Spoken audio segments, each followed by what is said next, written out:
Yeah, this is exciting, dude, because you've basically opened up a new era in this podcast. Oh, right. Here we go. Yeah, because I mean, when I started out, I was gonna do. Obviously, I was, as I told you as well, I was focusing on like first generation immigrants. And then we had that little chat, and I was like, the man's got a very good point.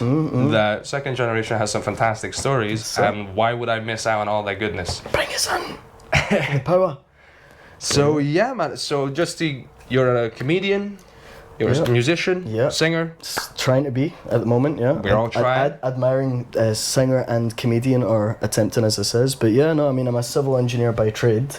And in my family, you're either doctor or engineer. Okay. As the first generation would call it, right? But no, I've just been trying to explore different avenues. The comedy side was more when I was living in Australia. I had a very hilarious experience that pushed me to go and tell people the story, and I thought, what better way apart from comedy, you know? Yeah, because nobody can make fun of you once you did it yourself. That's exactly, man. Eminem trick. That's exactly, I am a bum. I am. Greatest scene in history, man. Yeah. I'd never got a chance to ask you about it. I've been curious since you said it, but what was the worst movie you ever rated? Just out of curiosity. Yes, I used to do the WTF movie reviews, movies that make me go, what the fuck? The worst one, I mean, I did The Room, I did Samurai Cop, which, The Room was very bad from a technical point of view, but it was still entertaining because it was so bad, like it was just funny to watch. Samurai Cop was also funny, but like, Samurai Cop is up there because it has a fight scene where the guy's wig falls off mid-fight and they push it back on and the fight keeps going and the director only believed in one take. Brilliant. So that's up there. I recommend you watch it because it's glorious.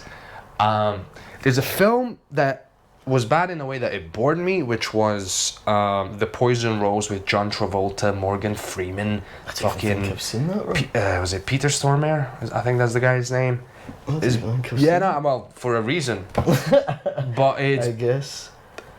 Again, don't sue me, but that film was potentially made to launder money. I don't know. Most likely, yeah. Because it's just so bad and it has some of the best actors in it, and you're like, how? John Travolta, bro, it just reminds me of I Want His Face. Oh, okay. Yeah. But yeah, okay.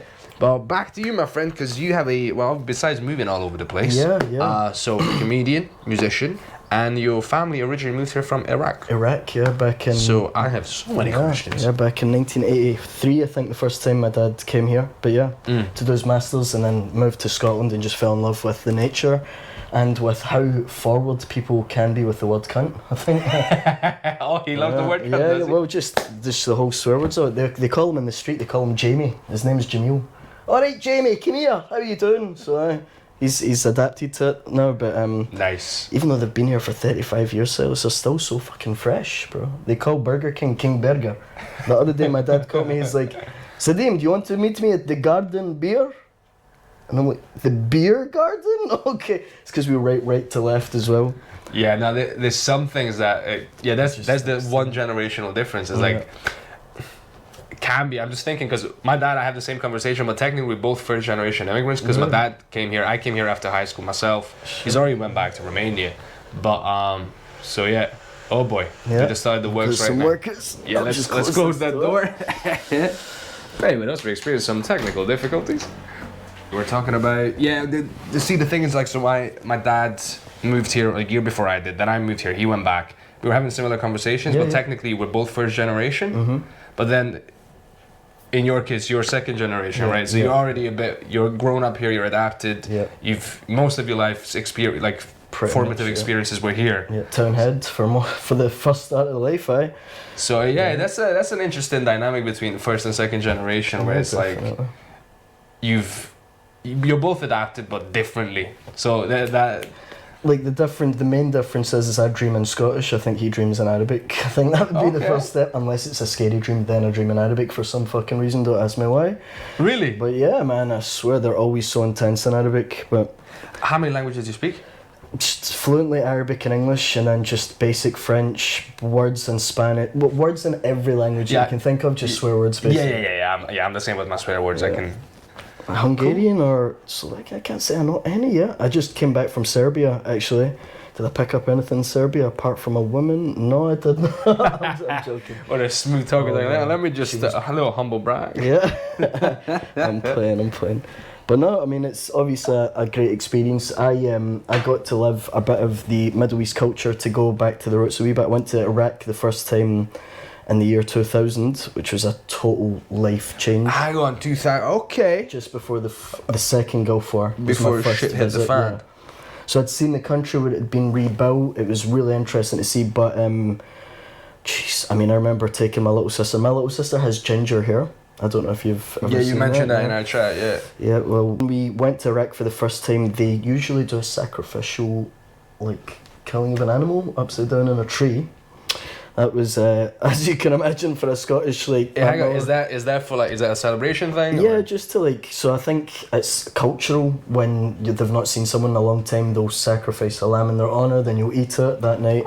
Okay, so it's not a sacrifice, it's just it's bro, if fancy you saw cooking. it was sacrifice, man. It was upside down on the tree. My little sister's, like, coming out of the taxi. I mean, she was, how old would she have been? She would have been...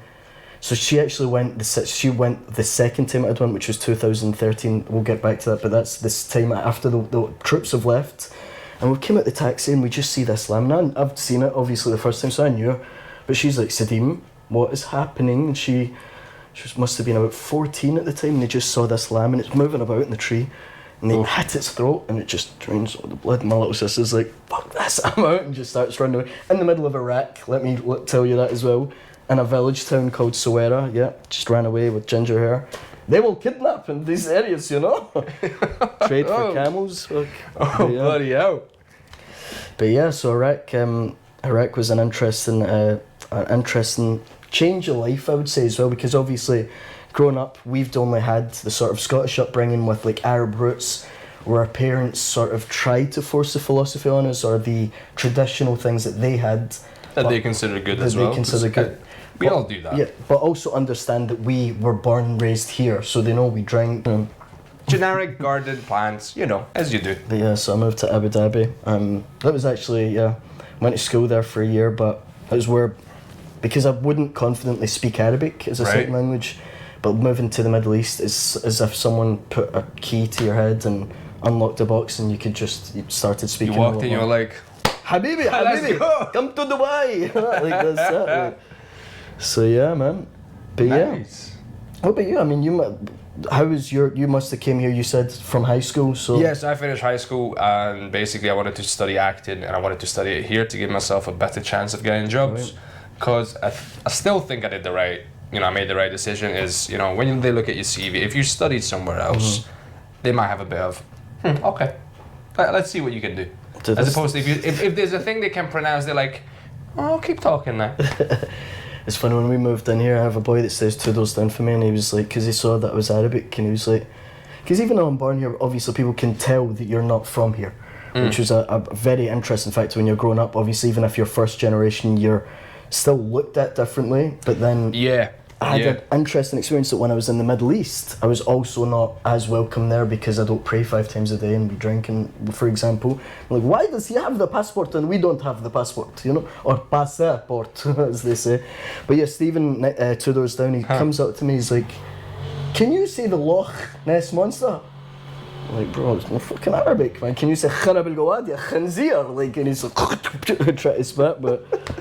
That was an interesting... good old-fashioned culture clash. You gotta love it. It's funny because for Hungarians so I'm from Transylvania, we Hungarians from Romania, it's somewhat similar because in Romania, well, you're Hungarians, but you're not Romanians. We used to get into fights when we were in secondary school, so we were young and stupid. Okay. But in my hometown, there was an actual citywide riot between Hungarians, Romanians, Romani, like a full-on. People getting battered left and right. It's called Black March. It happened literally 4 months after the fall of communism. So after that, it chilled out very much, and it's been great. But that was there of you're not Romanian though. Yeah. You go to Hungary, you'll find some people be like, yeah, but you're not really Hungarian because you're not from here. And some people be like, oh, these Romanians, if they get really annoyed with you, most people don't give 2 fucks, to be honest. But every now and again you'll find some, so yeah. I think it's quite similar here, but we call them Celtic and Rangers fans. There's the comedian coming out. But yeah. Oh, that must have been interesting for you, like growing up here, seeing the stuff. I went to a Catholic primary school actually, St Mungo's Primary. That was quite an interesting upbringing because obviously we'd go to the church and sing the hymns and whatnot. And my parents are very open that way. It's like a Catholic and Protestant getting married, and the Arab terms for us, my mother is Shi'i, my father is Sunni. So it's like a Catholic and Protestant getting married. And they just says to us, they were like, if a man will cheat on you, he will cheat on you regardless of his religion. If a woman is a good person, she's a good person regardless of religion. So if they're good, you be good. If they don't, punch them in the face. Okay. Yeah, I like it. Nice. I learnt in Scotland though, it's the Glasgow kiss. That's what we do. So it's a steel plate, you know. Yeah, that just came with the upbringing in Scotland. But yeah, you know what a Glasgow kiss is, yeah? Yes, okay. I've educated myself. I'm just that and the smile as well. Just making sure, man. Okay. I've been here long enough, man. I've been here almost 9 years now, so I've definitely You're been not keeping a an wee bam eye. yet, but you know an Ed as well. Alright. Non-educated delinquent. I love the words, man. So you ask an Ed, do you know what an Ed signifies? And they're like, aye, me, fuck's sake. And chewing it. But I used to always be attracted to the girls that chewed like it. I don't know why.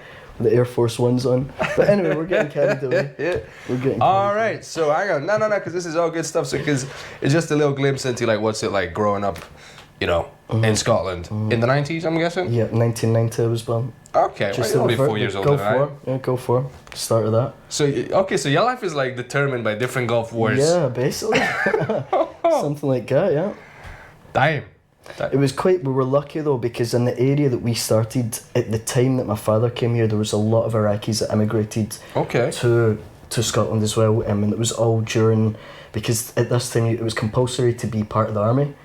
So in Iraq. It still is, like at a certain age, but if you're educated, which my father was at the time, he would get an exemption. He would get an exemption, but he had to still do, I think he'd done 3 years. I don't know if you saw when you came in the house, but he's got pictures of his military outfit. And then he came here for his masters. It was in London. Moved back to Iraq, and that's where he met my mum. It was at his dad's funeral, actually, believe it or not. But then when he got married, asked for her hand in marriage, brought her back here.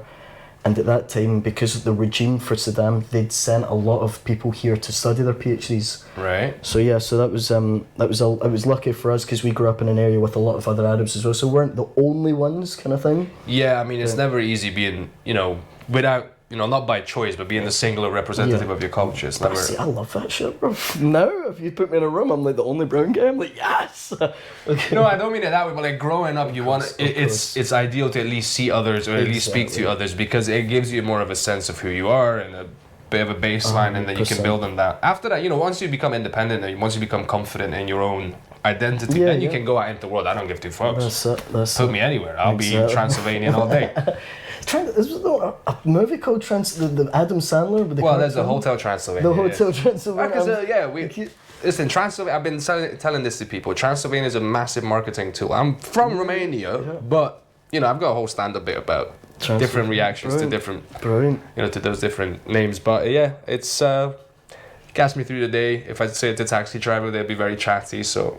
That's where I'm from. That's it, man. That's it. It's like, I think it's always good to hold on to your roots, whether you're first generation, second generation. This is what my parents have kind of looked at as well, as if we start, like, for example, my big sister's married to a Portuguese guy. If they have a child, will that child still remember that there was an Arab root that came here originally, and that's how the sort of spread had happened?